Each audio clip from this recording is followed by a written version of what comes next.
ಪರಪ್ಪನ ಅಗ್ರಹಾರ ಜೈಲಿನಿಂದ ರೇವಣ್ಣ ರಿಲೀಸ್. ಮಾಜಿ ಮಂತ್ರಿಗೆ ಕಳಂಕ ಮುಕ್ತನಾಗುವ ವಿಶ್ವಾಸ. ಬೆಂಬಲಿಗರನ್ನ ನೋಡಿ ಭಾವುಕರಾಗಿ ಕಣ್ಣೀರು. ಪೆನ್ ಡ್ರೈವ್ ಹಿಂದಿದೆ ದೊಡ್ಡ ತಿಮಿಂಗಿಲ. ಡಿಕೆಶಿ ವಿರುದ್ಧ ಎಚ್ಡಿಕೆ ವಾಗ್ದಾಳಿ. Video viral case. ಹಾಸನದಲ್ಲಿ ಎಸ್ಐಟಿ ರೈಡ್.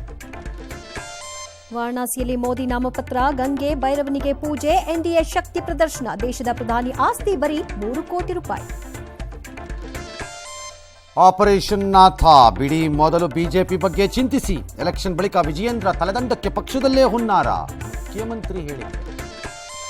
ಮೋದಿ ವಿರುದ್ಧ ಅರ್ಜಿ ವಿಚಾರಣೆಗೆ ಸುಪ್ರೀಂ ನಕಾರ. ರಸ್ತೆ ಬದಿ ಸಲೂನ್ನಲ್ಲಿ ರಾಹುಲ್ ಹೇರ್ ಟ್ರಿಮ್. ರಾಷ್ಟ್ರ ಮಟ್ಟದಲ್ಲಿ ಪ್ರಚಾರಕ್ಕೆ ಸಿಎಂ ನಿರಾಸಕ್ತಿ. ಹುಬ್ಬಳ್ಳಿಯಲ್ಲಿ ಭಾರೀ ಮಳೆ. ರಸ್ತೆ ತುಂಬೆಲ್ಲ ನೀರು. ಕೆಆರ್ಎಸ್ ಒಳಹರಿವು ಅಲ್ಪ ಹೆಚ್ಚಳ. ಮುಂಬೈ ಹೋರ್ಡಿಂಗ್ ದುರಂತದಲ್ಲಿ 14 ಸಾವು. ಪಾಕ್ ಆಕ್ರಮಿತ ಕಾಶ್ಮೀರದಲ್ಲಿ ನಿಲ್ಲದ ಹಿಂಸಾಚಾರ. ಪಾಕ್ ಸರ್ಕಾರಿ ಸಂಸ್ಥೆಗಳೆಲ್ಲ ಖಾಸಗೀಕರಣ. ವಿಮಾನದಲ್ಲಿ ಕದಿಯುತ್ತಿದ್ದ ಖತರ್ನಾಕ್ ಕಳ್ಳ ಅಂದರ್.